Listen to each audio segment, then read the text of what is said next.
Que signifie être enlevé et comment être enlevé?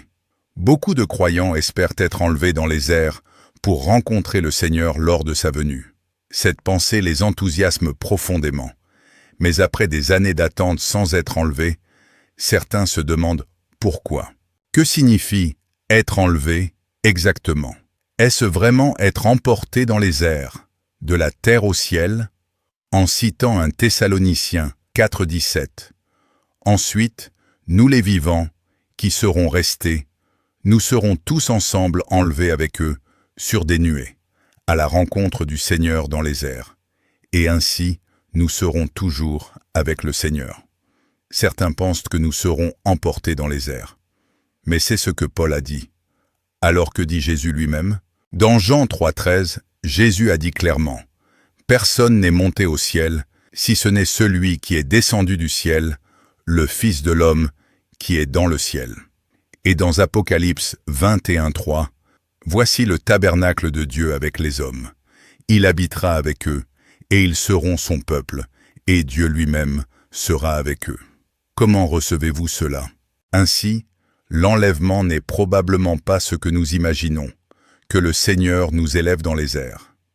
À part Dieu lui-même incarné, personne ne peut monter au ciel.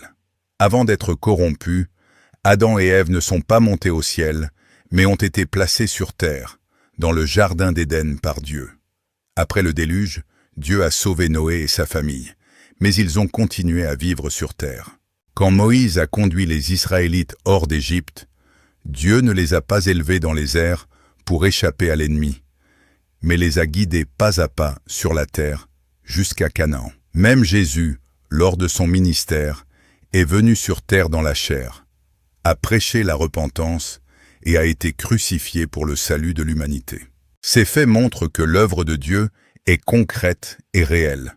Dieu œuvre toujours sur terre pour guider l'homme, et le royaume de Dieu, dans les derniers jours, descend aussi sur terre. Mais nous pensons toujours à monter au ciel. Est-ce cela qui correspond au cœur du Seigneur? Alors, que signifie être enlevé exactement? Dieu dit, être enlevé ne signifie pas être transporté d'en bas en haut comme les gens pourraient l'imaginer. C'est une énorme méconnaissance. Être enlevé se réfère à ma prédestination et donc à ma sélection. Cela vise tous ceux que j'ai préordonnés et choisis. Tous ceux qui sont enlevés sont des gens qui ont acquis le statut de fils premier-né, de fils, ou qui sont le peuple de Dieu. C'est tout à fait incompatible avec les notions des gens. Ceux qui auront une part dans ma maison, dans l'avenir, sont tous ceux qui ont été enlevés devant moi. C'est absolument vrai.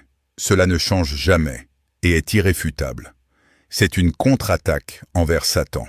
Tous ceux que j'ai prédestinés seront enlevés devant moi. Après avoir lu la parole de Dieu, comprenez-vous maintenant? Être enlevé n'est pas comme nous l'imaginons, de bas en haut, de la terre dans les airs. Ce n'est pas quelque chose de surnaturel ou d'abstrait. En réalité, être enlevé signifie que Dieu, incarné en Fils de l'homme, vient sur terre pour exprimer ses paroles et faire son œuvre. Ceux qui entendent la voix de ce Fils de l'homme reconnaissent la vérité et la voix de Dieu, obéissent et acceptent l'œuvre et le salut de Dieu. Voilà ce que signifie être enlevé devant le trône de Dieu. Tout comme lorsque le Seigneur Jésus est venu accomplir l'œuvre de rédemption, tous ceux qui ont entendu ces paroles, comme la voix de Dieu, et l'ont accepté et suivi, comme Pierre, Jean et les autres disciples, ont été enlevés devant Dieu. Lorsque le Seigneur reviendra dans les derniers jours pour exprimer la vérité, ceux qui reconnaissent la voix de Dieu et acceptent son œuvre seront, comme les vierges sages, enlevés devant le trône de Dieu pour participer aux noces de l'agneau. À la lumière de cela, pensez que être enlevé dans les airs pour rencontrer le Seigneur est-il vraiment réaliste ou sensé?